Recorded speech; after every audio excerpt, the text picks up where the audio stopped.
Hello and welcome to another episode of the Fully Charged Show podcast. So excited about this week's show. This is going to be quite a short introduction because it's quite a long episode.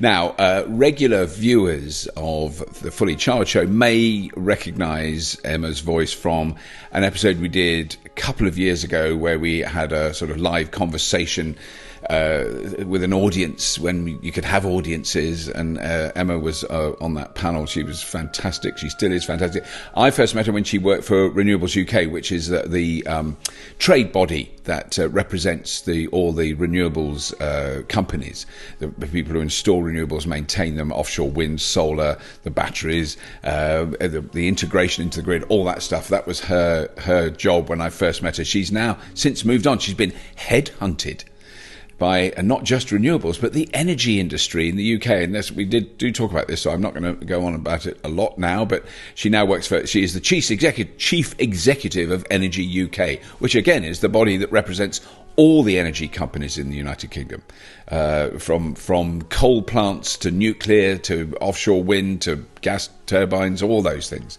She represents all those. She's extraordinarily well informed and a real clear thinker about the task ahead of us.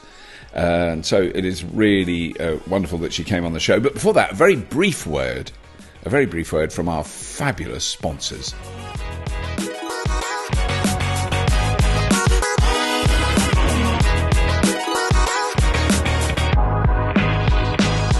My Energy is putting the I back into British innovation. My Energy is putting the I back into inventing the future. My Energy is putting the I back into inspiring a nation. Recharging the world with green, smart energy. Charge your EV with your PV and more. Visit myenergy.com and help to spark the green revolution. My Energy, driving the charge to a greener future. Okay, without more ado, please let me introduce to you, from her kitchen, the very wonderful and very well-informed Emma Pinchbeck. Emma, thank you very much for finding time in your busy schedule, because I know you've got a busy schedule. Small daughter, massive professional job, the absolute top level of international energy. Yeah, no pressure there, Robert. Thank you. You're the one person I know who knows everything about the energy transition, so I'm totally reliant on you. No, I mean, can you quickly do your history? Because if I did it, I'd get it all wrong. But when I first met you, when we first actually met in the real world, I think it was at a conference, wasn't it? I remember. It was, yeah. It was at the Scottish Renewables Conference. That's it. Yeah. Yes. And I was on the board of Scottish Renewables for a bit because of my previous role, and Claire and her team up there are fantastic. And they were. I just remember them as being amazing people. Yeah, really. Yeah, they're special. Lovely, and we can talk about Scotland a bit if you like. Yeah. So I am a decarbonisation expert, and the shorthand for my career is I've come at that problem from lots of different perspectives. Right. So I started my career in finance, which is a thing I said I'd never do, but there we go. And did some large-scale renewables investment in that job, in as much as you do anything when you're a graduate. And then Frozen Planet came out, the David Attenborough series, and I'm the idiot that quits their job after an environmental documentary, and I went to go and work for the environmental movement because I decided I just wanted to work on climate change for the rest of my life. And because I had a bit of finance experience, the route through for me to kind of move into climate change seemed to be to go through green technology and business. So I went to a consultancy that specialised in the energy demand side, which is homes, transport systems, smart grids, the stuff on this end of the system. Right. Not the generating, the supply. Yeah, not big kit, other end. Right. Though we did do some big kit, but mainly it was stuff like heat pumps, which we're all talking about now in electric vehicles. And before it was sexy or cool. We're trying to convince people it was sexy and cool. Yeah. And then from there, I went to head up WWF's climate change programme, which was a huge step up for me then, and just amazing job. And it was the year of the Paris Agreement, so we worked on that internationally, international carbon budgets, the whole economy, the whole system, all of it, including aviation and shipping, like just how it all fits together. And then And in that role, I was part of the big team that helped the UK government commit to phasing out coal, which was, again, an amazing campaign, and the climate marches. Yeah, because I mean, in some ways, I've got a feeling the general public aren't aware that there is a reason that we don't burn very much coal. Yeah. It's like, because it's just because some people still think we do. And that's even more surprising as they go, well, I've had it 2 days ago. Your car is powered by coal. What's the point? Yeah. And you just send them the figures. I go, well, not in the UK, not really anymore. Yeah. On a bad day, maybe 1 kilometre out of 1,000 is powered by coal. You know, and we can come back to like how that change happened. Actually, but anyway, sorry. It's fascinating as a case study for getting change. And then if you think back to 2015 and the Conservative government, it was pretty tough for a bit for the environmental movement, and I I'm the sort of person that really needs to feel like they're making a change happen. Yeah. And I was approached by Renewable UK, which is the kind of membership body for the renewables industry, to join them. And I looked at what the market for renewables was doing and thought, I reckon there's going to be this moment where the price drops on renewables, and it would be amazing to be working with industry to help them make something of that when it happens. And that's what I got to go and do at Renewable UK. Right. And so I was there for several years and was there as offshore wind became the cheapest form of generation, with onshore and solar, and amazing transition. Yeah. And what that's done is make decarbonisation just the mainstream route forward for the energy sector. And so to that end, I'm now the Chief Executive of Energy UK, which is the trade body for the whole energy industry. And right. Okay, that helps me understand that. So you're everything. You're everyone that produces energy. I'm everything. We did a lot. We did the whole piece. And also it's not just the renewables bits, it's like it's everything. And the reason that they wanted me to join them as their chief exec is my background on net zero and on decarbonisation. That tells you what the sector thinks of the transition, which is that it's happening and they really need to crack on with it, and they see it as an opportunity. So that's my job now, and has been since last Yes, because it's more recent, September. Isn't it? It's right, okay. Yeah, I was appointed while I was on maternity leave. That's right, yes. So that was the thing that really, the two things that clarifies is I wasn't 100% certain what Energy UK do. And then secondly, the fact that they approached you is so revealing of I think the attitudes in this country. And I think it is probably Europe as well, generally. Yeah. But that's the one thing that keeps me going when there's been a torrent, you may or may not be aware of it, a torrent of incredible FUD has come out in the last couple of weeks regarding electric vehicles since the government announcement. Seen it, and the deconstruction of that. And just utter, I mean, it's not even like some measurements and considerations that you could discuss or go, oh, maybe that is a point. No, that's a fair point to make that. Yeah. No, this is just lies, just total fabrication.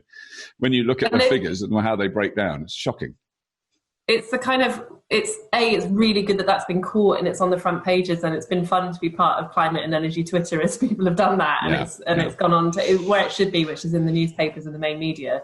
However, that sort of sleight of hand with the facts and figures has been going on for large-scale renewables for years, and it's the same groups and organisations often behind it. So, the climate skeptic lobby in the UK is luckily lost the war, but they for a long time delayed things by putting out reports like that, which kind of overestimated the costs of the transition or underestimated the benefits, and just like slowly sowing doubt. And I guess what's changed over the last couple of years is the economics have become so good on renewables that it's like blowing that argument out of the water. And it's the same on EVs. Yeah. I think it is. I mean, I'm sure you're aware of it, but I always advise people to read Merchants of Doubt, the book, The Merchants of Doubt, because it's not new. I mean, it's exactly the same battle plan that was used for asbestos, for tobacco, for leaded fuel. It's gone on again. But it isn't like subtly different, or they've been really creative. No, this is it's just the same stuff. Yeah, because they know they're going to. What is amazing is to understand that they're effectively going into a battle. Yeah. And their only aim is to delay. It's not to stop it. So when they said, "Oh, we don't know that smoking's bad for you," they knew it was bad for you, and they knew eventually they would lose the argument. But they delayed it for, in that case, 20, 25 years, and another 100 million people died of lung cancer. And it buys you time to kind of like transition your business or work out what the risks are or continue making. It is it's hugely problematic. In the UK, though, at least from the kind of analysis I saw, and the EV stuff that's come out is unusual in this sense because it's come from, a specific company and a lobbying firm, and it's tied to a particular business. Although their CEO has come out and kind of said this is not something we should be doing. With the rest of kind of climate change, it has been pushed by a small group of people that aren't actually associated with businesses, who are just ideologically opposed to climate change for largely political reasons. And we need to remember that too, that this isn't just about economics. Like climate change and decarbonisation is being caught up in the bigger like values debate. And that for me, that's the thing that keeps me up at night, that in the same way as like vaccines are caught in a kind of political values discussion, climate change has somehow ended up in that space when it's not actually a political value or idea, it's just a kind of scientific fact. What you do about it is political. I mean, I certainly find that I don't want to go on about the vax thing at all, but the anti-vax thing, but the thing that I think depresses me is it's my peers, so my generation of hippie alternative medicine, acupuncture, yoga, those sort of. So there's a yoga teacher we know. She's a yoga. How much more benign can you get than a yoga teacher? This woman is a walking toxic field of mental garbage that she's literally vomiting out. And I've met her. She's a sensible adult, educated woman in her 60s who does yoga. But I don't know how to say anything other than she's a bloody idiot. And she's got a little coterie of people who'll listen to her and go, Pillock, what is wrong with you? She doesn't want to wear a mask because it's invading her freedom, but she's a hippie. There's that like the kind of I'm kind of fascinated by like the kind of old school environmentalist agenda, which is technology and science suspicious, and you know, talking about the nuclear debate recently, and that it's very pertinent to that. It is very pertinent. That kind of, there's a when I worked at WWF, we used to get letters to the climate change and energy team talking about these were people that recognised climate change was a problem, or were very, very passionate environmentalists, wanted to protect species and habitats, but just could not connect that with an agenda that was about building infrastructure of any kind, including onshore wind, right to us objecting to turbines. And I'm laughing about that, but it's not funny in that we failed to make that case about why we're doing this, why the science says we need these solutions if we want to have an outcome where the planet is protected or where people are protected. And I guess that's the same on, I suppose, vaccines, that somehow we've made it about something being done to people rather than for people, if I'm feeling charitable. But also that Twitter and social media has driven this agenda where opinions matter as much as fact, I suppose.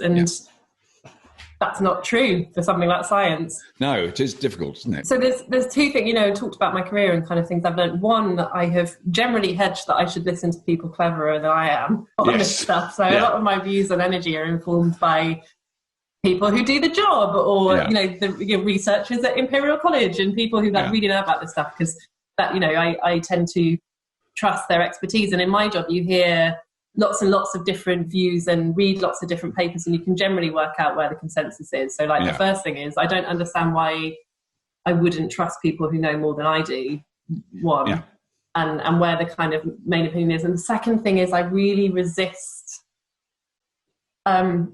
ideological positions of all kinds. And there is this reality on decarbonisation right now, which is, it is a really hopeful agenda. We're going to build a better economy, a better society. We should take our opportunities to do things differently. Technology is going to make a massive contribution and is really exciting. And all of that is true. But what is also true is we didn't act 30 years ago. We're kind of getting there now. And because we're acting against a kind of hard environmental deadline, there are some trade-offs and choices now that we have to make and be brave about. And there's an element of pragmatism in decarbonisation, at least for the next 10 years, which is necessary because we don't have the time to wait for the perfect solution, even if it existed. And sometimes when you see things like skepticism about 100% renewables, it's not that it's not technologically possible, it's that it might not be possible in the time that we've got, and then do you risk it, like at least in this phase like of decarbonisation. And that's really hard to get across in a tweet or be aspirational or kind of inspirational, and I struggle with that. I mean, I think that very sentence, it sums up possibly the last decade. You know, this incredibly complex, multi-layered, multifaceted problem is really hard to get across in a tweet. Oh, you're kidding. I can't see why that should be so difficult. No, you're absolutely right. And I think that that's the one thing I thought when I was out walking this morning, which is so relevant to this, which I heard in an episode of Fully Charged that I wasn't in, that Helen Chesky did, which was when they were discussing nuclear fusion, and the man doing it went on and on about how important renewables are. And that's the vital backbone of everything we're going to be doing in the future. And he said, I'm never worried about the first megawatt. That's fine. We've got the 99% of the first megawatts. That's easy. We can do that now. We can do that today. It's the last megawatt. It's that final megawatt. It's the last, and in the system, or probably gigawatt, to be honest, but Yes, gigawatt. And in the system, it's like we're pretty clear up to 8. So firstly, we're talking about the UK context, right? So what we do in the UK and with our market and our infrastructure and our demographics and the rest of it. And geography as well, yes. Yeah, and geography different to what you might do in another market. So that's important to say. In the UK, we're pretty clear on what the mix is going to be, up to somewhere between 70 and outside 90% of the mix is going to be renewables. But we have this, and that's like that. And I don't mean on a windy day, I mean an average across the year. We think that renewables will be dominant. So that's I think it's also important to point out that there will be many days in the year where it's more than 100%. Yeah, so over a whole year, it might be 70. And there'll be other days when it's 25, or whatever. Yeah, so right now renewables do approximately a third of the mix, but we have days now where they do 50% plus, right, where it's windy. So yes, we're talking about an average across the year. So things we're clear on, renewables will absolutely be the backbone. Most of that will be wind in the UK because of our wind resource. But there's this last up to 20% question where, because we need to balance the grid, because there are days where we get very cold weather and less wind, because of actually all the stuff that's going to happen on this end of the system, and we don't know how much that's going to electrify or not. We know that we probably need something else, and a kind of a big economy like the UK runs well when you've got a mix of technologies you can call on, and we have to kind of balance the grid around the country and all that kind of stuff. So there's a few problems of physics that we think we're not quite sure about, but also more importantly, because of how you manage the system, it gets more expensive, after about 80% plus. And all of this has to be funded by people, and either through our taxes to the government or off our bills or wherever else. So you're kind of constantly trading off what the system can do, what we need to do for decarbonisation, and then what we need to do to power the economy and keep bills low, because energy is also public service that we expect to get for relatively low cost. So there's a whole system piece to think about, and that's as you say, it's the last megawatt that's the tricky bit, and in the energy system in the UK, it's the last percentages of the power system that we are like that about, and that's why we argue for other low carbon sources. Right. Yeah, because that is the critical thing, because I've been on that fence for most of my adult life. So I grew up in the Atomkraft 9 Danker generation. So that is someone driving a 2 chevaux petrol car that was incredibly inefficient and very highly polluting, with an Atomkraft 9 Danker sticker on the back as they drove down to the vegetarian market. I don't even want to go. So in a sense, that's my slight cynicism about my hippie brethren, although many of them are brilliant. So I just really quickly want to say I lived in a commune in 1973. Amazing. In the Welsh mountains. It's an old house called Llanbachawi And there were two engineering students there, a post-grad engineering student, hippie. You wouldn't know to look at them. They look like wild men of the mountains. They were just insane hair and beards of that era. And they built a wind turbine to generate electricity for the house we lived in, because it was off. It wasn't like we're going off the grid. This house had never been anywhere near the grid, you know. And so it did have really crude lighting system with truck batteries that the wind turbine. So it was very scrappy. It was very made of old bits of rubbish. But they used to send me up the very dangerous wooden tower to do maintenance and to bend the blades were basically old. They were bits of old dustbin on poles. That I mean, it worked. It did turn, but they would get bent too far, and then they'd hit the tower, and then all kinds of stuff happened. Very, very basic stuff. Huge tail it had on it to steer it into the wind. I mean, the size of two table tennis tables. It was a monstrous thing, and it made a dreadful noise that you couldn't really hear in the house, but you could hear in the back top bedroom, which was my bedroom, which was a damp little cupboard, and all night I'd hear this damn thing. But anyway, so those were two hippies who then went on. I've completely lost touch with them. They would now have either passed away or retired, because they were probably 10, 15 years older than me. But I know one of them works for Dong, which then became Orsted, and I've tried to track it down. I've not been able to, but fascinating. But they did then go on to work in that industry. So not all hippies. I just want to say, not all hippies. Not all hippies. No, and also I'm from Stroud, and the reason I'm the way that which you'll know well, it's the hippie capital of the universe. It's where Extinction Rebellion started. Yeah, it is.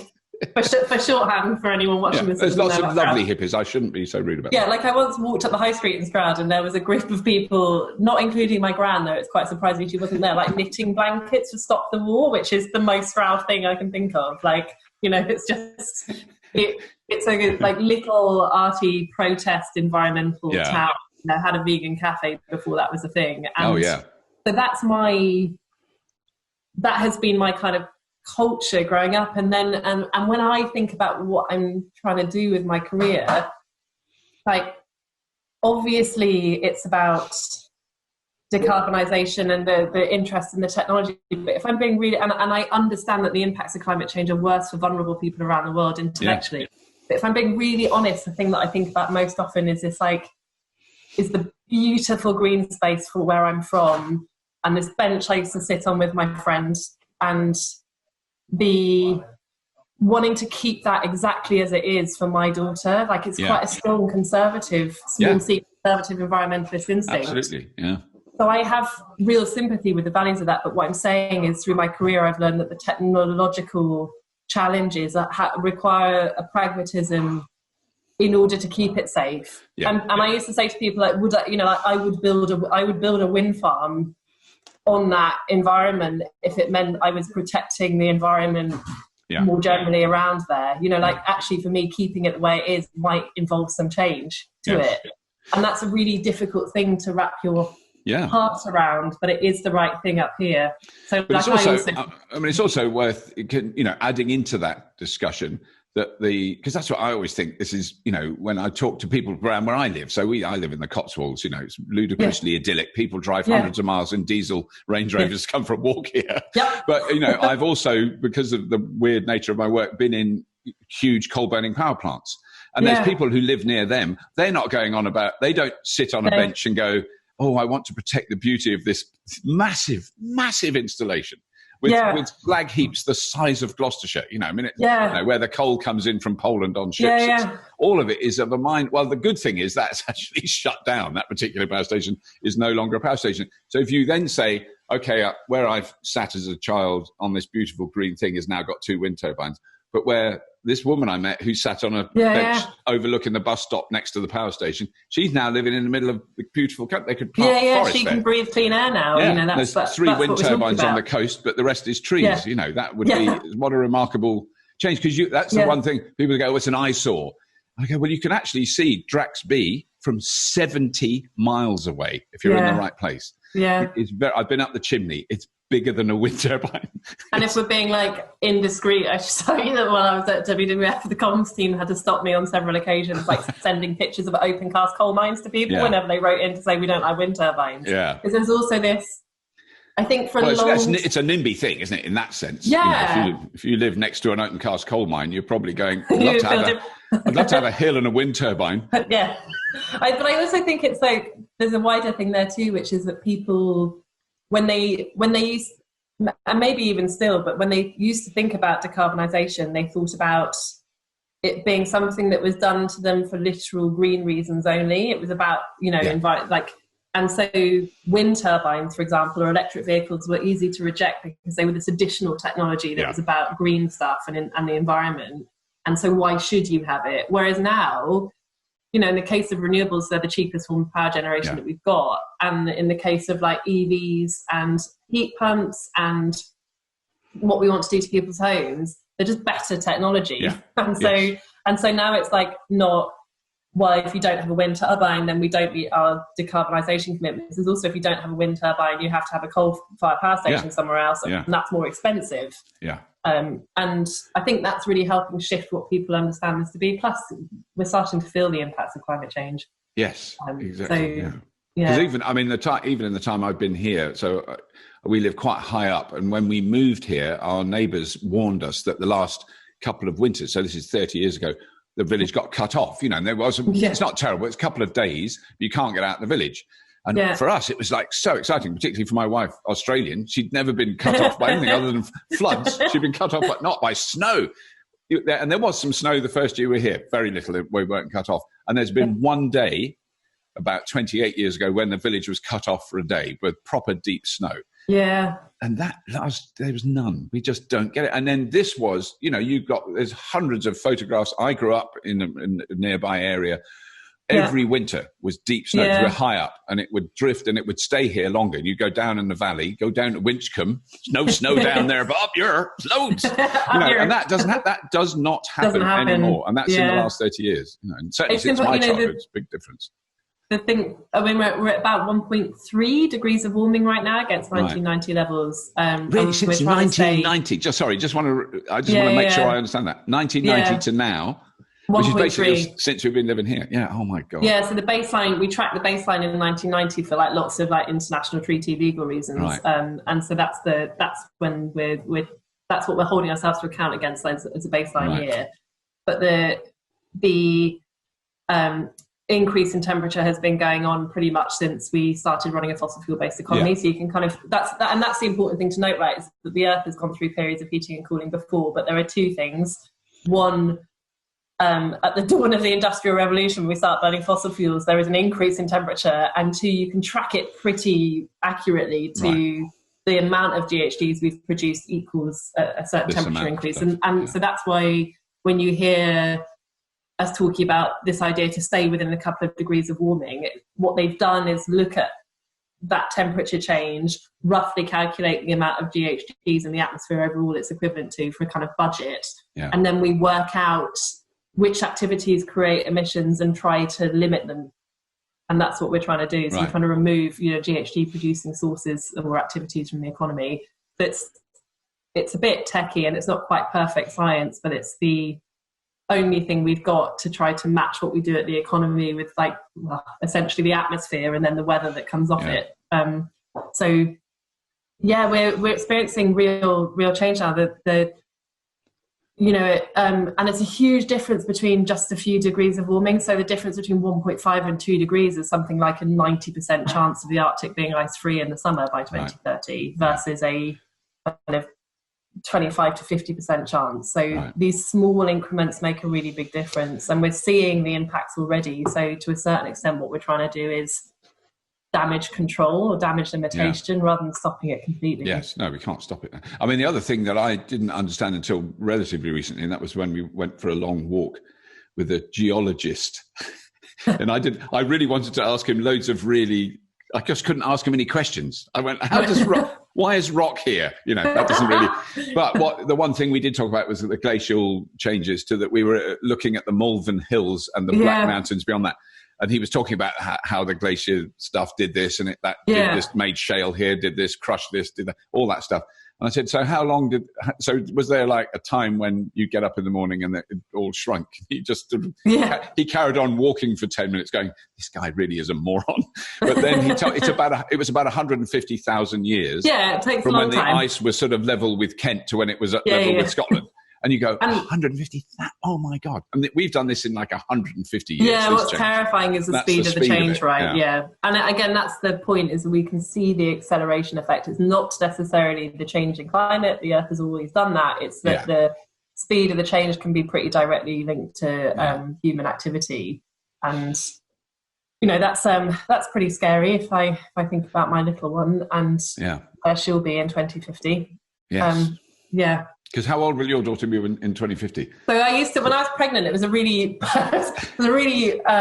blunt and inappropriate advocacy tool. But I used to like stand there with this huge bump and be like, if you're looking at me and thinking that I'm not that old, this baby is going to be exactly my age in 2050. So she'll be around about, she'll be in her early 30s. Yeah. She'll have a whole life still left to lead. Yes. And the world needs to be completely decarbonised by then. Yeah.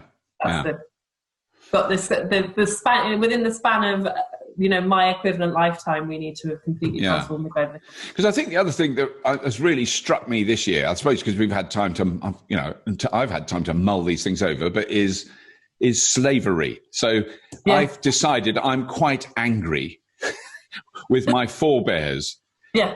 That without question, it's very likely. Part of my family comes from Swansea, the Welsh lump and the Welsh mountains, but a lot from Swansea. There were always a lot of black people living in Swansea because they came off slave ships. The sailors worked on slave ships. It's very likely I've got a descendant. I'm a descendant of some. Might not have been a slave owner, but he could have been a sailor that worked on those ships. Yeah. What a legacy! I want to go back there and smack him in the face and go, "You stupid!" Because the legacy of what they did, we are now living with. And as a white, I work with black people. As a white person, I can't deny that legacy. I can't go, "Well, I'm not a slave owner." Yeah, the system. Because they can say, I don't descend from slave owners. And I go, well, yes, from slaves. Yes, you do. Your parents were born in the West Indies. They didn't sail there on their own. Go, let's move to Jamaica. Yeah. But in a sense, what I'm saying is that is, in a sense, what we're doing now to our great-grandchildren. Yeah, the kind of intergenerational inheritance. Yeah. Yeah, and the burdening systems, them with a horrible legacy. Yeah, and cultures that they'll inherit. And that's how I'm fed at is. And actually, we're, on the kind of inequality front, and actually on the, race front as well, as I said at the beginning, like I am very aware that the worst impacts of climate change are already being experienced by the poorest and most vulnerable communities and people on Earth. And largely that's being driven by activity from the wealthiest people on Earth. Yeah. So, even in the UK, over the past year, most of the carbon emissions that on an individual level come from the top 1% of the country, because we do things like fly more regularly, or we will meet, or we use more energy day to day, and there's this, for me, the decarbonisation change has to be intersectional. It's about building back a system which is better, that my little girl can grow up in and feel genuinely proud of, and moving away from some of the legacy systems that we deal with all of the time, including ones where there's like race inequality and where consumption is the thing that we measure success by. Yeah. Yes. A bit around. This is where I'm like very firmly like my views. Emma is speaking on her own behalf. Speaking on my own behalf, I think the thing is, though in a sense that isn't radical. That's just basic humanity. It's not like, oh, you're crazy Marxist. No, it's just normal stuff. Yeah, it's just. I mean, for me, the fact that it's awareness, I work in the private sector. I think I work in the private sector and on technology. And when I get asked about why I left an NGO to kind of come into the market, it's because it's going faster than governments are. Yeah. One, and I'm just terrified by the lack of time that we've got. And I I have seen the power of that kind of economic shift for then changing governments' minds about what's possible. Yeah. That doesn't mean, though, that we don't think the economic model doesn't need reform, or like how we measure policy doesn't need reform. Yeah. And, you know, if you think about, this is like an industrial revolution happening in the age of the Anthropocene. And so you can't just leave it to technology and the market. You also do have to make sure that it's in line with science and that we're dealing with these environmental and social problems as we go. And that means a change in how we think about, evaluate ourselves, I think, you know, as a society and as an economy. And we have to get beyond just like grow at all costs as the thing that we judge businesses on. Yeah. Anyway, that's a bit. Yes, no, but I mean, it is one of the couple of the most interesting things I've heard this year. One was, you know, we should worry about the last gigawatt, and the other one was from a mining engineer who said so mining, that's his business. He's digging, and he said we've got to stop digging up by 2050. Yeah. And when you think what that aim could be, it's in a little bit like the sort of catchphrase that we've used. It's this kind of, it comes and goes and is also a curse, which is stop burning stuff, you know, which isn't ever meant to be don't burn anything, but, you know, think of it in those terms. Can I do this thing I do without burning anything? Is a really good... very broadly, because we are going to have to use hydrogen in bits of the economy. Yes, exactly. Right. Yeah. But very broadly, the shift is, you have to think about what's going on as, I've been trying to think about useful analogies, but, you know, what the steam engine did for the economy and kind of the way we were organised around the industrial age, or what the internal combustion engine did for how we've constructed our towns and villages around the car and roads, and like completely reorganised society around the technology. That is what is going on with what large-scale renewables and smart electric technologies on the demand side are doing to the rest of the economy. Yeah. So we're going to basically move to a world where like the electron and kind of flexible markets and technologies and energy services are really valuable and the thing that drives everything else. Yeah. That's a very different way of thinking about our economy than and how we power it than the current way that we live. And it's kind of fascinating to be part of it. Yes. Well, it's so the things I just want to make sure we do cover is that those shifts. So the shifts from, and there's going to be industry terms that you all know that I don't, of the way I can describe it is a big centralized generator with a distributing network that brings it to your home. The change from that to, you know, even on a community level, there's a village with 2 wind turbines, a load of solar panels on a barn. I mean, I'm just thinking of villages I know. Thinking about the hippies again. Yeah, well, no, they're not hip. No, these are not hippies. These are posh, small C conservative Tory voting people who go, that makes rather a lot of economic sense to have a battery in your house, you know, and if you can afford it now, it's a good investment. But also in the long term, there's sort of community ideas. There's some brilliant community stuff going on in Oxford with that. But that changes the whole picture. And it must be it's the adjustments that the big generating companies that generate gigawatts. Yeah. How do they... Well, they're all in. So the nice thing about taking my job, I mean, as you can imagine, I'm sure the energy industry looks at someone with my background. You would think that they look at someone with my background and be like... the antithesis of everything they want, yes. Yeah, but I'm not, and they went looking for me. So that tells you, again, what the energy industry wants. And also, when I say energy industry, I've got companies in my membership that would be stereotyped as being the ones that are not kind of progressive on this stuff. But both for altruism... most of the people I've met in the energy sector on an individual level care passionately about sorting out climate change and or serving the public. It's fundamentally like a mission-led sector. Got some engineers that are just excited by the kit, but largely most people are in it for something bigger than just business. So that's the first thing. The second thing is that every single one of my members has talked to me about net zero just being reality and wanting to progress their businesses. So they're all transitioning their businesses, even the ones that are, still have coal plant that coming off, or gas plant that they're going to put CCUS on, or, it's everywhere in these businesses. So it's a really, that means it's quite a tricky time commercially for everyone because they're trying to work out how to shift their operations, but the shift is happening and they're excited by the future. Right. And in terms of the system, again, in the UK, where the UK is really fascinating is actually we're likely to be a bit of a mix. So we're putting on I nearly swore then, shed loads of large offshore wind turbines in the North Sea. Right. And Yes. because they're big kits, they go onto a big system. So they go onto our transmission system, Right. and then all the cables and networks that do that. And it's a bit like having a nuclear power station or a coal power station. It's, it's very, very similar It's engineering. large scale generation. Large scale, big stuff. But at the same time, we know that people are going to have electric vehicles, are going to have other electric technologies in their homes. We know that they're going to be kind of community projects that where you build smaller wind farms or solar PV. And so it's called the distribution system. We need the distribution system to be reinforced and to be running interestingly as well. Yeah. And somehow we have to design our policy and our infrastructure so that we can run both and fund both. And that's the big, for someone in my job, it's our team's job to kind of work out how we do that. And do all the complicated stuff. But it makes the UK a really fascinating place to work, because if we get it right, we'll be a case study for how you do it in other kind of complex systems and markets. Yeah. But weird, essentially, like every possible level, because we're an island with loads of wind. Yes. And a huge, because the other thing I not even thought about, someone told me that we can't, it's much harder to do it on our coast.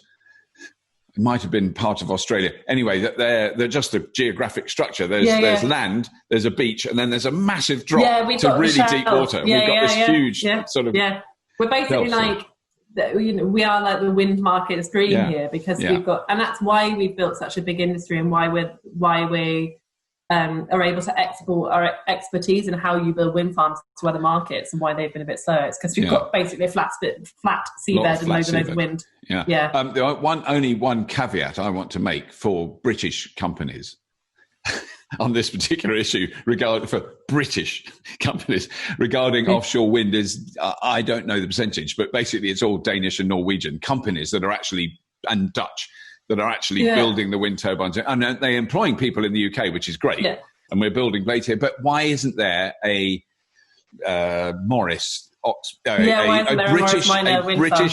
why aren't they? What happened to British industry that they went, let's carry on making gas boilers? Sorry. So it's because the government didn't invest any enough. So firstly, you're right. How did Dong transfer to being ousted?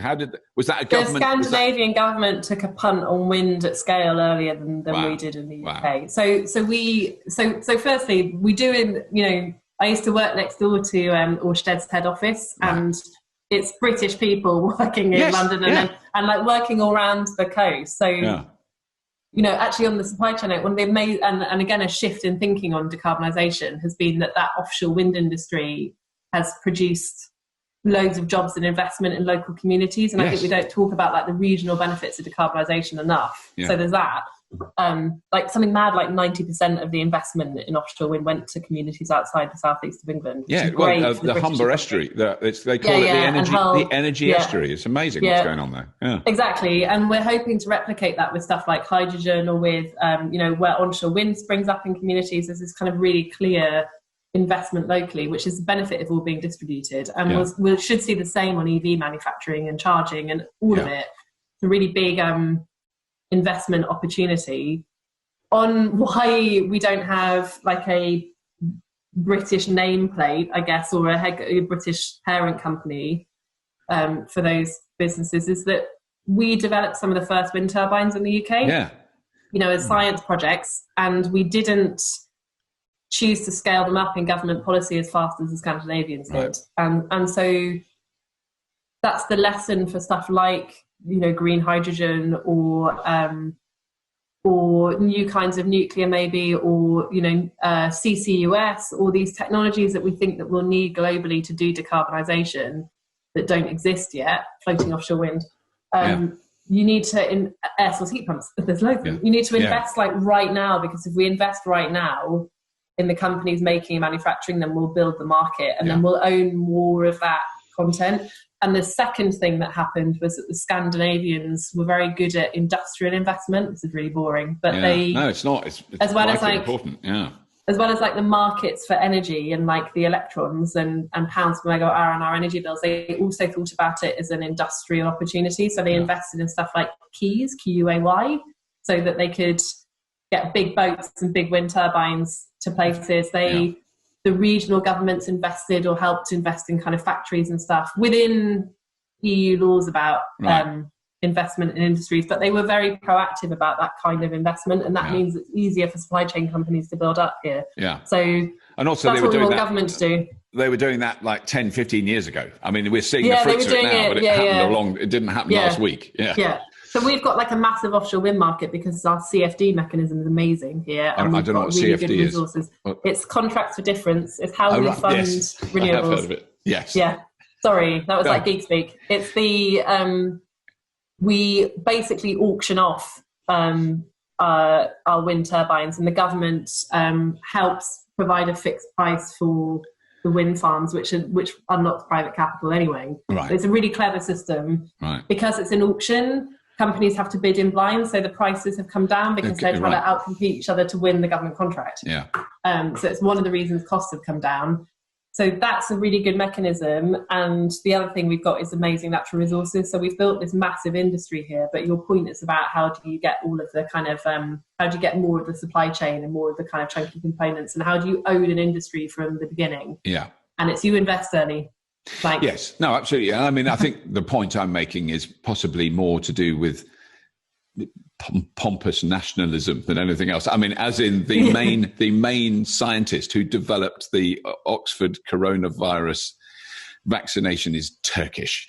I just think that we need as wishy-washy centrist liberals to remind people that that often the human race as a whole can achieve things. It's not just and that's the point, right? White British people. Does it matter? Does it matter that it's a Scandinavian parent company? We've got like massive British businesses in the UK that they have helped, that they've basically invested in here. Yeah. It makes absolute sense. I mean, if they were being made in Malaysia and then shipped around here, you could then argue, well, that's a bit stupid, but to bring them all around the world. But they're on the coast, the other side of.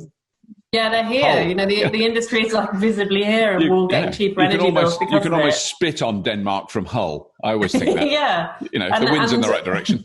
And then, we're actually going to be, in theory, building things like a grid system where we're exporting our, our power for, for a return to Denmark. So, we'll be earning money back that way. Look, it's a, like you say, it's a global challenge, and actually, the other thing I'd say about the UK is because we've got what we're really good at is really boring and no one ever writes about it, but it's like legislation and governance and market design. So like that CFD I talked about.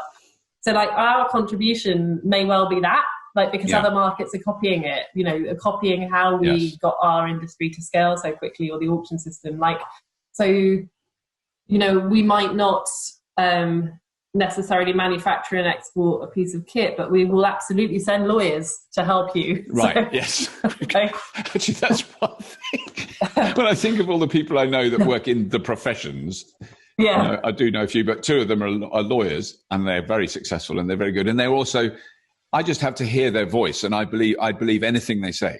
It's dangerous, lawyers. I think we're fine, Robert. It's that. They're just so confident. Well, one's a man, one's a woman, which is a barrister. But, they're so... I can understand why they could go to any city in the world and go, what you actually want to do here.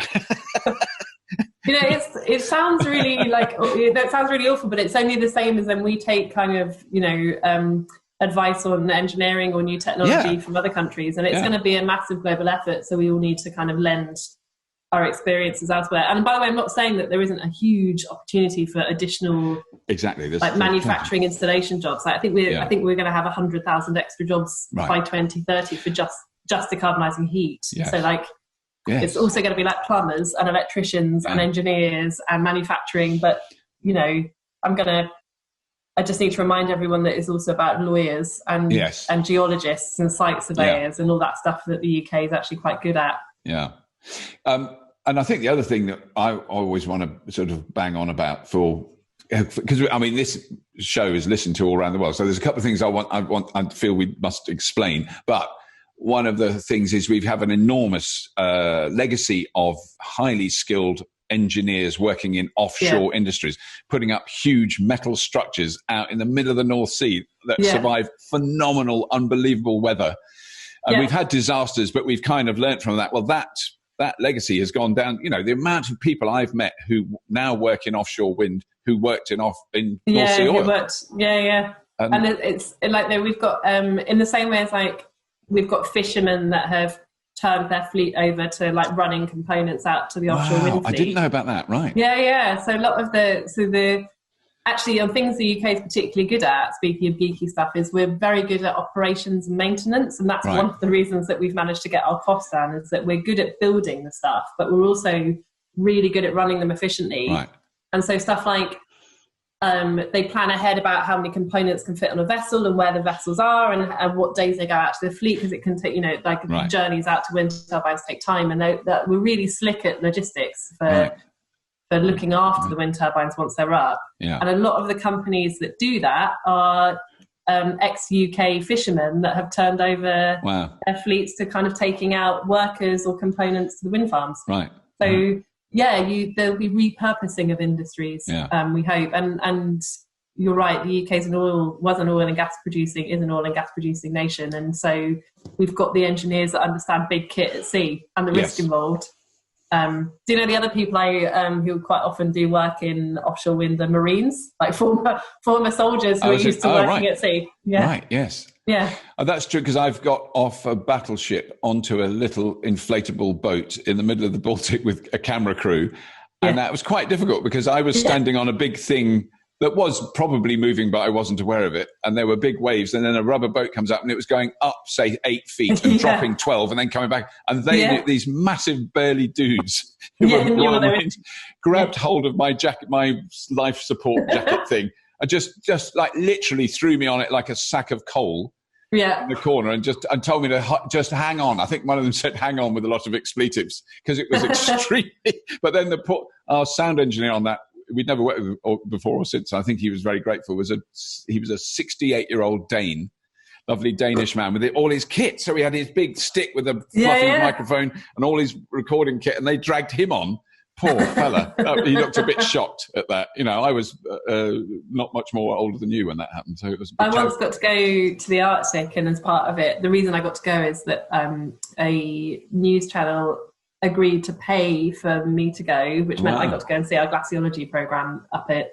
I mean, obviously, you spend money sending actual scientists out if you're a charity, rather than people like me normally. So it was a rare and an amazing privilege to get to go. And I tell you about the funding of it because we did some filming, and so we had a cameraman with us and a sound guy. And it was so cold and quite scary filming conditions. It was like minus 23 degrees and, blizzarding. And and the cameraman was a former Marine. And I remember myself and the presenter just being a bit scared, and we got very cold. And the cameraman just running around going, "Oh, you just need a positive mental attitude." And it was just, had clearly been in much harder situations. So there's a whole, we talk about the jobs and the workforce we need to do decarbonisation, and it's really important to remember about people who are already skilled in other professions that we'll bring over. And we tend to talk about like things like digitalisation and digital skills in young people, but it is also like traditional engineering and other tufty. And people that are comfortable working at height. Yeah. I mean, I think also it's that thing when I've been with people like that through the TV work I've done, when you're with a roughy, tufty dude who does look like hangs out of helicopters with cameras. And when they say, be really careful, this is actually dangerous. It's a totally different level, because for me, opening a door and stepping over a step is dangerous. I agree. So when they say this is dangerous, hang on, this is dangerous. You just go, But anyway, the two other bits I think it's very important that we cover. So that I am conflicted and one I'm skeptical about and one I'm conflicted about, but I think I'm wrong. But so now you've been calling it CCUS, which I don't think. So carbon capture. Yes. Und storage. Is that the German? Carbon capture and storage. Yes. It's. But what's the U for then? Do you know that is? I've only called it carbon cap. I suppose CCS. I called it, but you're calling it CCUS. I is think it underground? Yes. Thank you. I'm sorry, that was a real mum brain moment. I was going to say the technological difference is in one it's about the storage of what we capture, and the other we're largely talking about the capture. And my brain was like, how would you describe that? Where you put something into the earth that begins with a U. What is it? Yeah, it's the Right, it's the so because I mean that's the one I'm trying not to be skeptical. It just seems on the surface it seems like desperation. It seems like engineers and the people who run those industries go, oh damn, they're right. When we burn this stuff, it does release CO2. Yeah. But we've got to carry on burning it. So let's capture it and put it underground. It just sounds dodgy to me. That sounds like out of all the technologies, that's the one that I'm most questioning. So it's the... And expensive. I'll tell you what, it is right now.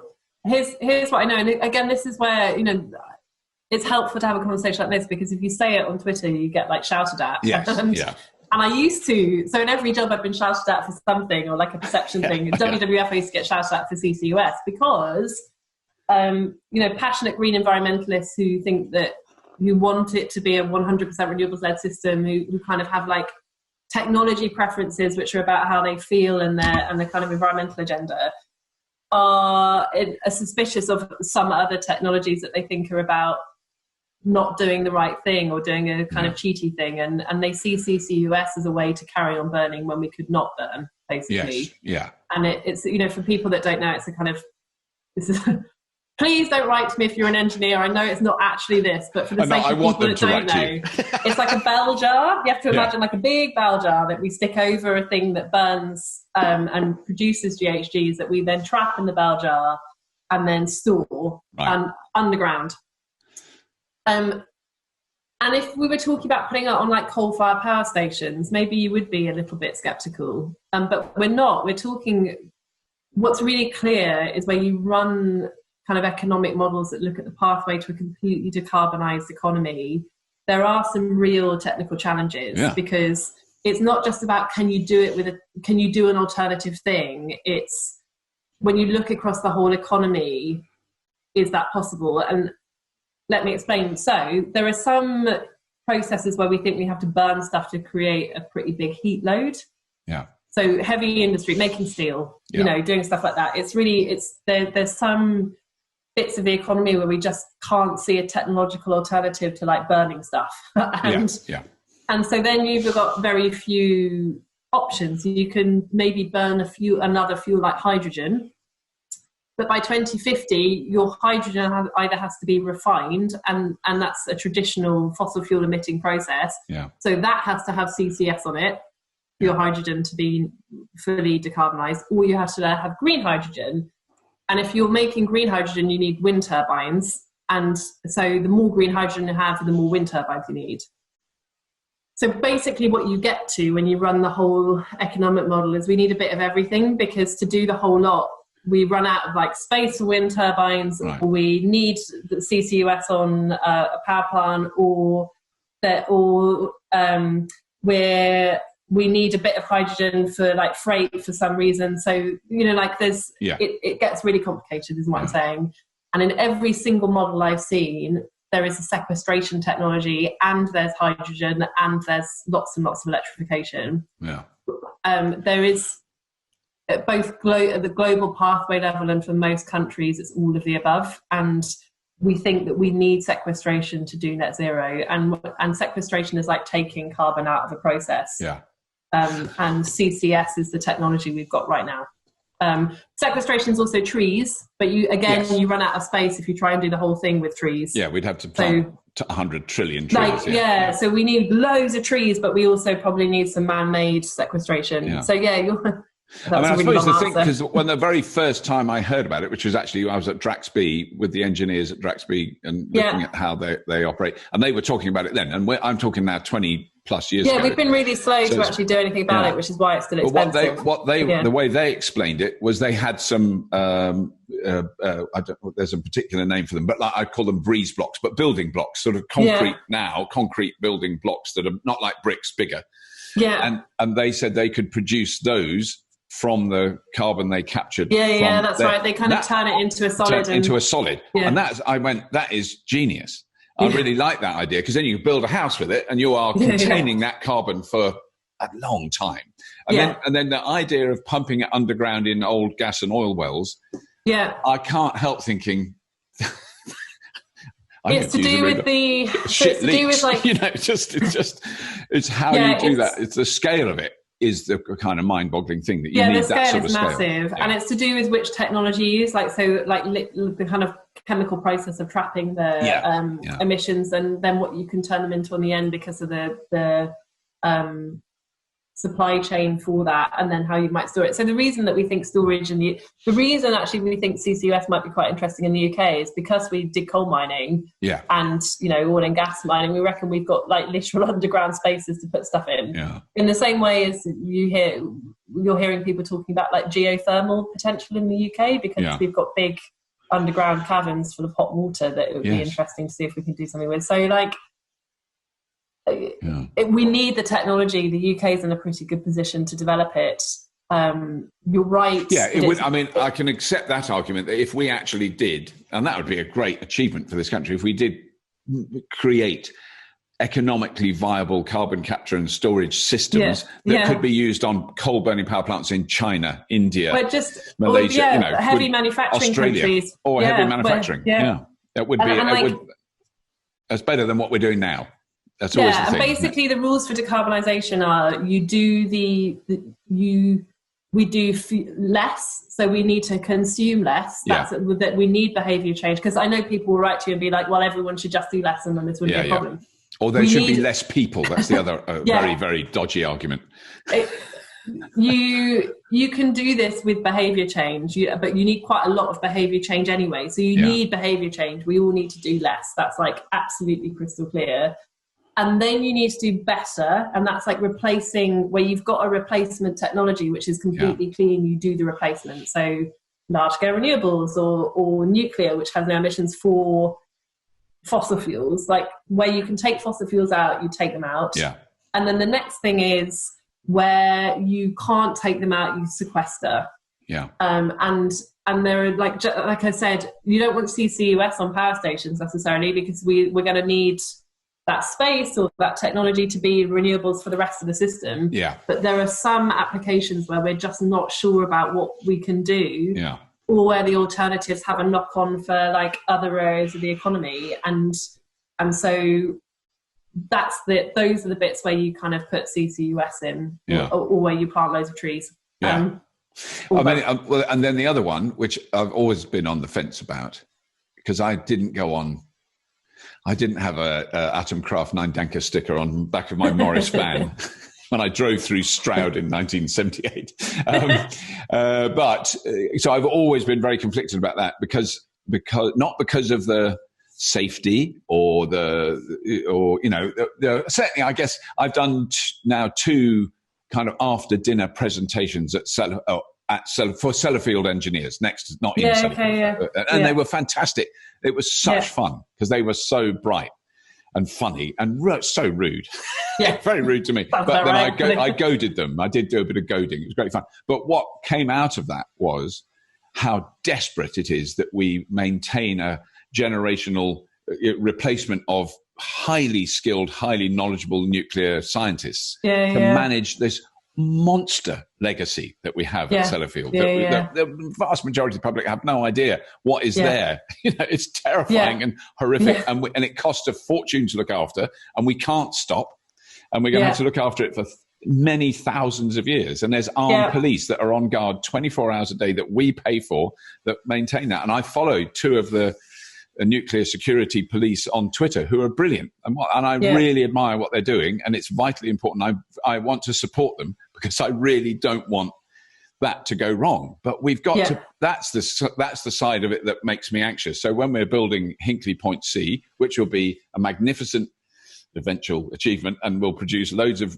power absolutely reliably, and it's totally not unsafe. The 3 freak nuclear accidents that we've had in our history. It's 3 out of tens of thousands of billions of hours of safe, completely safe generating. So, you've got to put it in context. But it still produces nuclear waste that we've got to look after and do something with. And then people say, cold fusion will sort that and we'll use it all. And you go, my great grandson and daughter may drive a fusion flying car, possibly. Yeah, well, that's the kind of like, there's the next, like the wave of technology development that happens in my daughter's lifetime, right? Yeah. Like, so it's worth, fusion is really exciting, but it's not going to happen in time for, you think back to this, like the start of this, talking about that fixed carbon budget. Yeah. We can't, at the moment, we don't have the technology really to take carbon out of the atmosphere. So once it's in the atmosphere, it's locked in. Yeah. And therefore, we don't have the time to wait for some of these technology, like to keep burning stuff and emitting while we wait for like the mythical unicorn technology to come along and save us. We're like, we have to do this with mostly the technologies we have today. And then we might, in a next phase, have the next phase of the decarbonised economy where we bring some of these technologies forward. But fusion... No. But then okay, so here's my question about nuclear is, and this is my understanding from brief conversations when I was slightly drunk after I'd done, so minimal data input and retention, but after I'd done these talks. But so I mean, I don't think I've ever laughed as much talking to nuclear engineers. I'm going to tell you, this one guy who looked like Mr. Burns. He had to be in his 90s from The Simpsons, and he said, "You don't want to worry about nuclear power, Robert. It's very safe. The only time you want to worry about it is if you see me running away from the power station, you want to try and overtake me." That's fair enough. Which was, an unusual form of humour and slightly worrying from someone. When people talk about costs. So go on, finish. Yeah, there's obviously it's the cost question, but it's also, we're in, say, 30 years in the future, we're producing, 80 plus% of our electricity needs from renewables. And the 20% that went on those times we can't do it is from nuclear. Let's say that. Yeah. So we're pretty close to carbon. It's amazing. We're now doing hydrogen-powered steel making, blah, blah, blah, all those things. But then from what I understand of nuclear power as we have it now, it's on or off. I mean, this is what I was being told there. It's on, and it's really safe, and it's very economic to run once it's been built. But you don't want it on. There's the day, well, look, we've got enough electricity already because we're doing it from wind. We don't need it. But you can't really, whereas gas, I do understand you can turn it on, turn it off, turn it on, turn it off pretty within hours. So, how do you build that into economically? So there are two answers. One is on the physics of the grid and how you manage like an inflexible asset, which is actually, the nuclear industry is now putting a lot of energy, that's a pun, into innovating and right. So they might have a knob they can turn. Will tell you that they can be a bit more flexible. Right, they can turn it up and down a bit. But fundamentally it's a different kind of asset to a variable renewable, which is a fair observation. I guess I see nuclear in that context as like removing the bit of decarbonisation that renewables have to do, and hopefully there is also an argument about having load on different bits of the system to balance what's going with the kind of huge load we'll have on wind. So on the physics, National Grid seems pretty comfortable with the Committee on Climate Change's recommendation of 1 to 2 additional, so Hinkley plus one other nuclear power station in the 2030s and 40s. And there may be further technology innovation that enables us to manage variable renewables even more efficiently, right? So again, second waves of development. But so on the physics, they don't seem that worried. On the markets, basically, it just would it would get potentially expensive to run wind at a particular time if you couldn't turn the nuclear power station off. And we have to kind of design our markets around, so that industry can really understand how that's all going to work and buy power effectively, and not just like automatically turn the wind farm on when the wind's blowing a lot, if that then is a problem for the nuclear power station. So a lot of it is market and regulatory design, but can the system work with 1 to 2 nuclear power stations on and loads of renewables? Yes. But this is this last 20% question, everything, and my point about trade-offs, there is no perfect solution. Like all of the other technologies that we could put in that gap, and we think there probably will be a gap, have strengths and weaknesses. And we just have to accommodate that. But but it still is cheaper to have a mix, we think, and probably more resilient for the grid to have a mixed system by 2030 than 100% renewables. And I used to work for the renewables industry, right? So like, this is like from the renewables industry saying this. They're getting more and more bullish about how much of that mix they can take, but that very few of them will say we should do 100% by, 2030, which is when we're talking about having fully decarbonised power. Yes, yeah. Right, so like, yeah. I mean, that's my symbol for like. I mean, because what is interesting is that I can remember hearing probably not that long ago, 10, 15 years ago, we could probably do 20% renewables. Oh God, yeah. When I went to work for the renewables industry, yeah. Which is very interesting. Like, it's going to go. You like bet your house on renewables driving the market, like the energy industry is. But with the timetable we've got, the unique characteristics of the UK economy and grid, and our kind of markets and where industry's at, and actually how the rest of the system needs to decarbonise, and the kind of load we need to meet for electrifying heat and transport, and how all that fits together. The Committee on Climate Change say 1 to 2 nuclear power stations. There are alternatives for that last bit. You can do biomass with CCS on it, like you've seen at Drax. You can do CCGT with CCS on it.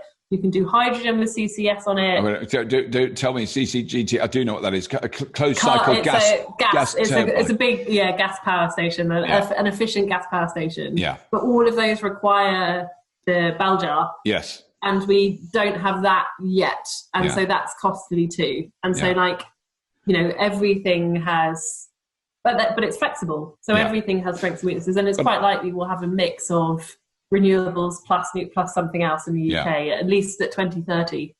I mean, what is fascinating about it is, 10 years ago, coal was cheap. That's how you made electricity cheap, and how that's changed in that 10 years. But then the other one is, in order for, and this really does relate back to electric vehicles in some ways, in order for a gas, a closed, and I've had that technology explained, it's an incredibly efficient way of using gas, a closed cycle gas turbines. Yes.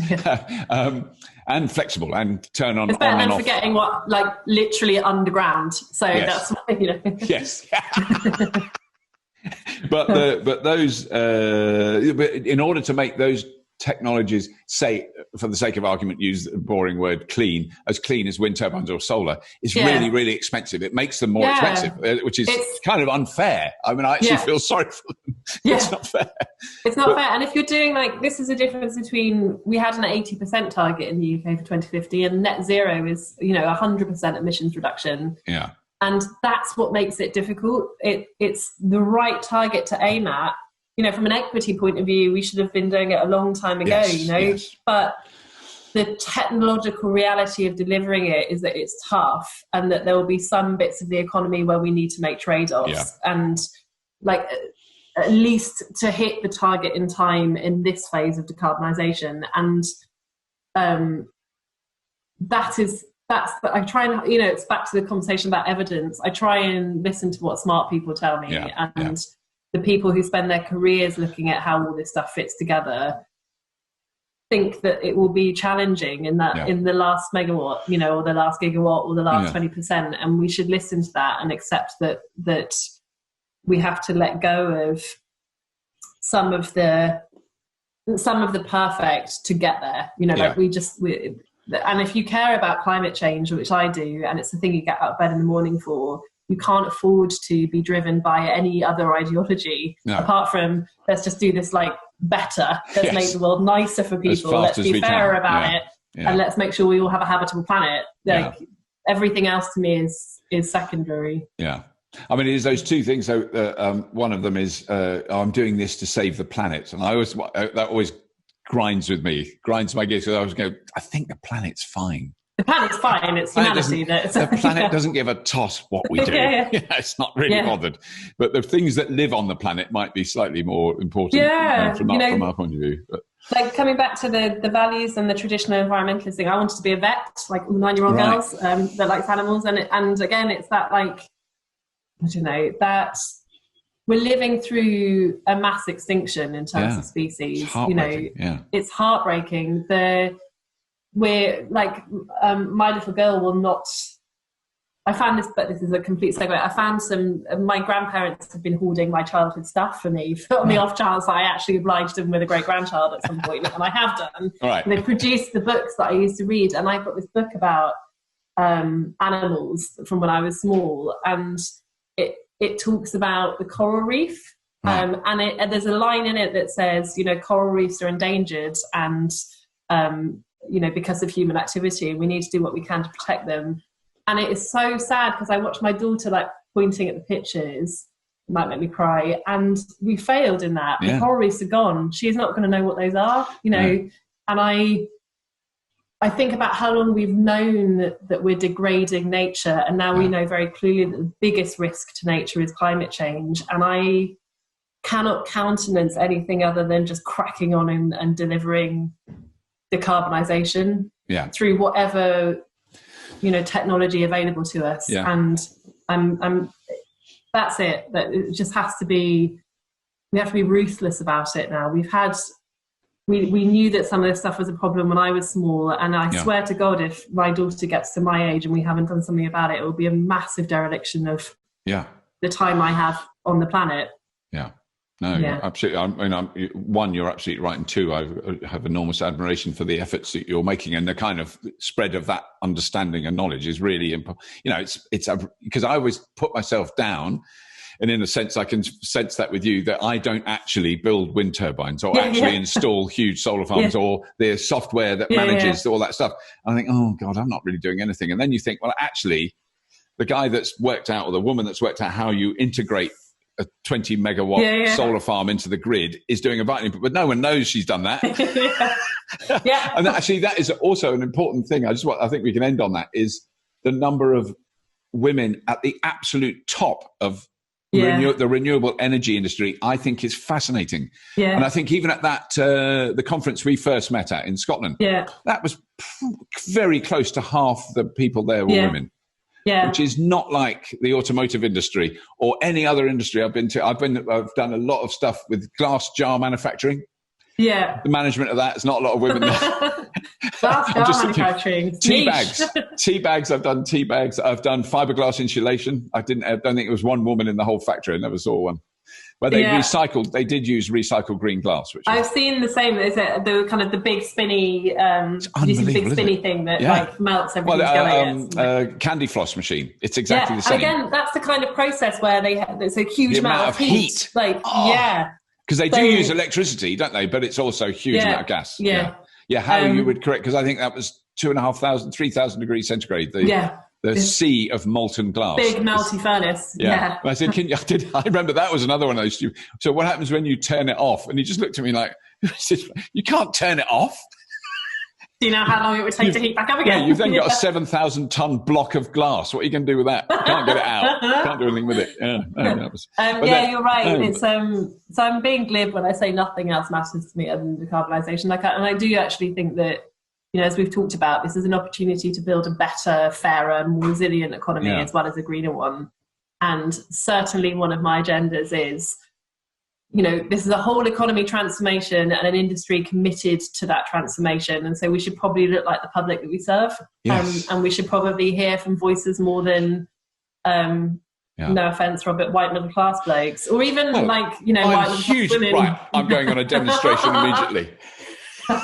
It's important that we hear from everyone, because we're going to be this is going to take everyone. So this has always been this has been a lifelong thing. I can proudly state that I've always felt from early adolescence, I don't want to be in control.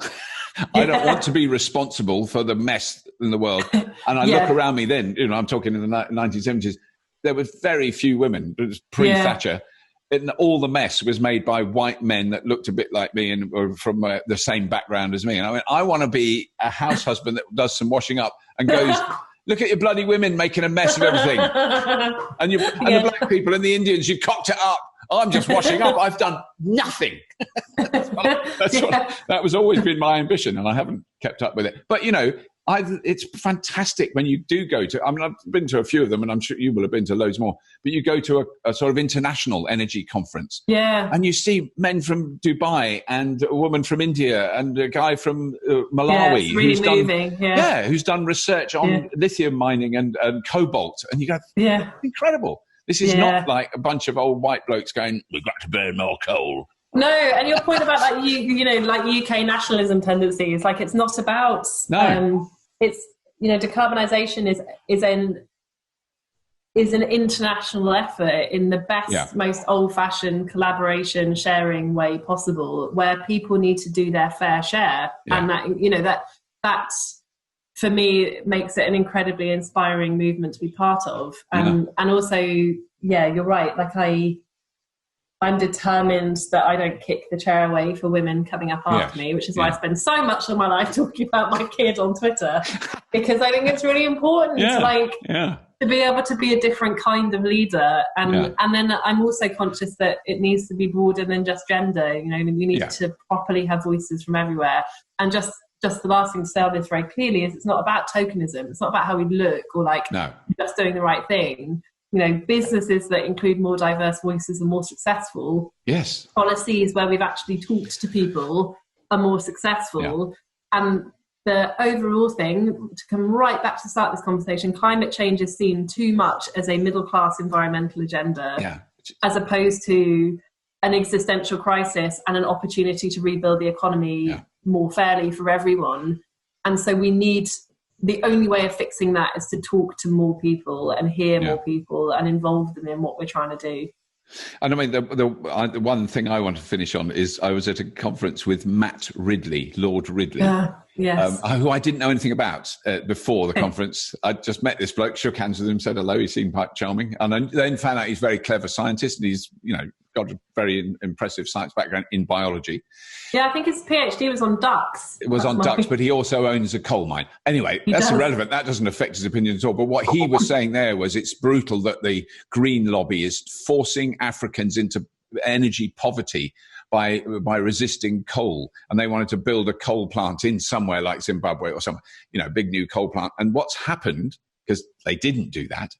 And what's happened is that the uptake of small solar batteries and LED lighting, which is cheap, which is easily installable, which doesn't require an infrastructure beyond the house, has been remarkable. And the drop in sales of kerosene, I've just read a report, it's gone through the floor. They're not buying kerosene anymore, which was choking them, which is burning the kids in accident, all the terrible stuff. The kids can now... At night, their obvious cliche is they can do their homework at night, which is okay. Yeah. But they can actually also see what they're cooking. And there's now cooking as well. That's the next step is...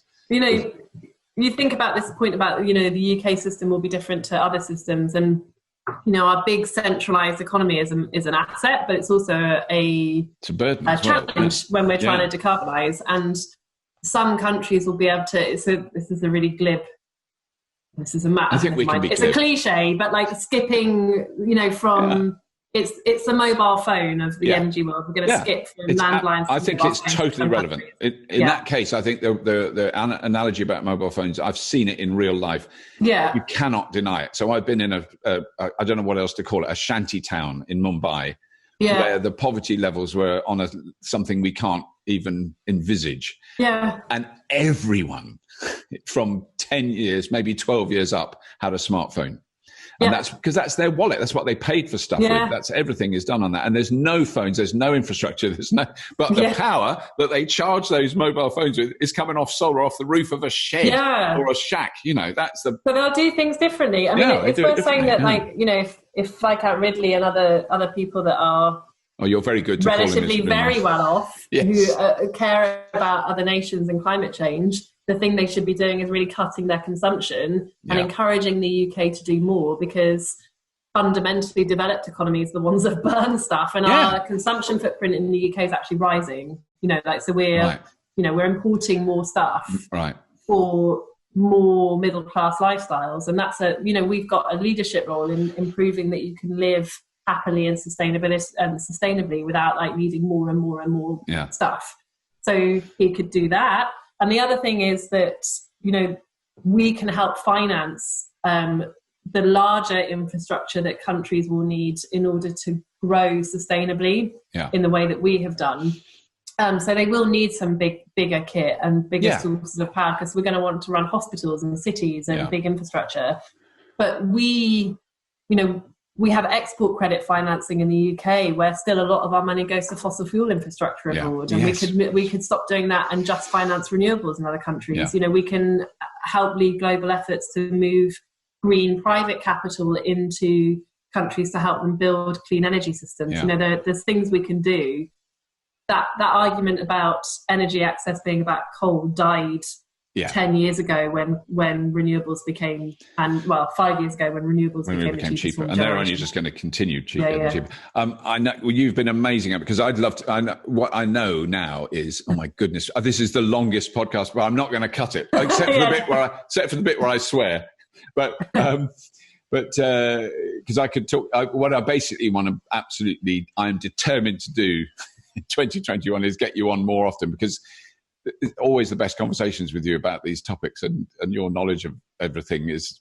I'm really lucky. I'm really lucky because I've worked in the middle of, like I said at the beginning, I've done jobs which have meant I've met people in kind of every bit of this movement and debate, and sometimes that makes me maybe a bit wishy-washy in that I kind of see all of the stuff, like lots of flappy hands. But it also means that I positive messages to finish on is really achievable.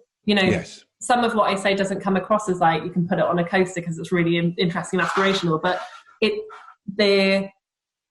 a technical level, this is really doable. And what's often lacking is kind of political will, or kind of people being willing to come with us and like put their skepticism to one side. And every day of my life, I see reasons for hope. And that's the reason that my husband and I actually agreed to have a kid, because we can actually see the potential for, she won't see coral, but she may still see the Arctic with ice on it. So there's lots of reasons to be cheerful, and I feel really fortunate. She may still see Brighton or London, isn't it? I mean, the centre of London. Amsterdam. Yes, those sort of places that are slightly under threat at the moment.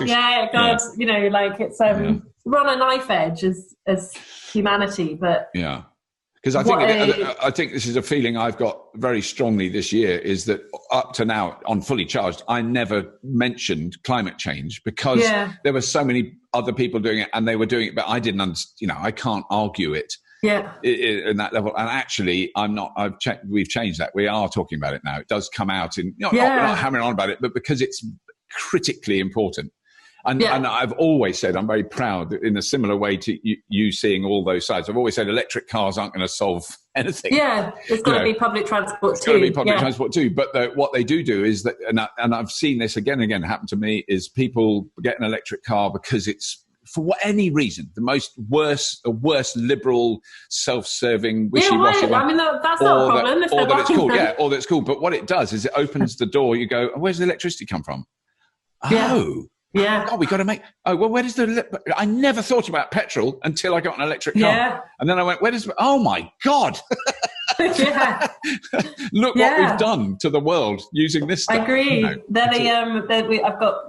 I've heard at least one person describe them really politically incorrectly as the gateway drug to decarbonisation. You get an electric vehicle in, as you say. I never even thought about putting solar panels on my roof before I had an electric car. I didn't know you could. I don't think I even thought about it. And now, I don't think that's a problem. So the other thing that, just to leave you with, and kind of my personal philosophy on this stuff is, and the reason I moved actually back to the private sector is, in the time that we've got, when you look at politics and the state of national debate, I'm not convinced I have the time to win the moral argument with absolutely everyone. But I reckon I can win the argument on the grounds of having warmer, more comfortable homes. I reckon I can win the argument on the grounds of sexy technology like EVs. I reckon I can win the argument on the grounds of like creating an economy where anyone under the age of 25 can actually have a job. I would love to think people cared about climate change like I do, but I'm realistic enough to know that that's not what I have to do in my job. I just have to get emissions down, and I will use any argument available to me to do it. All strength to you. Thank you so much, Emma. That's been amazing. So, yeah, no, this is, and I'm not going to apologise for the fact that this is the longest podcast we've ever done. Have to edit it. No, I want it to. I'm going to keep as much as I possibly can. But it's been brilliant to talk to you. And I'm pleased to come back. Well, and also big fingers crossed. June next year, Fully Charged Live. Yeah. Outside. Yeah. So it will be, a lot of people will have had vaccinations by then, but still not everyone. I've been trying to do maths on that. Wait a minute, there's 63 million of us. If they do 1 million a month, which would be amazing, phenomenal, that's 63 months. That's quite a lot. It's going to be a while. It's going to be a while, but we'll at least go back to normal. It's started. It's beginning to start. But yeah, so please do come. Well, there's going to be a lot. I'd love to. I'm sure you'll be there. But I'd love to, and I really enjoy talking to you too, Robert, because it's. I think it's quite nice to have. Again, I talk a lot to my own bubble. It's actually really nice to have conversations which are broader and force me to think about things like what CCUS stands for. My mum brain, I don't know when that's going to come back, but I just I think possibly never. I've still got a dad brain. I still do really rubbish jokes to my children who they don't even do groaning now. They did groaning when they were they just sit in silence, just shake their heads quietly and then carry on. Casual contempt. He's really lost it. The poor old bloke, he's gone. Because I've done a really naff wordplay joke that isn't remotely amusing. They don't deserve us to save the planet for them, Robert. That's the...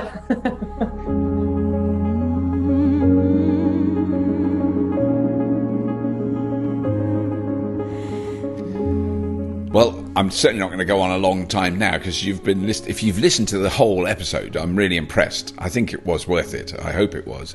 And actually, I listen to podcasts a lot and some of them go on for hours and I don't mind because I'm doing something else while I'm listening. So it's cool. Anyway, that is all. The usual caveats of, Patreon, subscriptions, tell your friends, all those things. Very easy to do. You know the score now if you want to do it. But please do subscribe to the Fully Charged Show podcast and tell your mates about that. That is a kind of really critical thing. And any other links to any other information are in the show notes that accompany this podcast. And that's it. As always, if you have been, thank you for listening.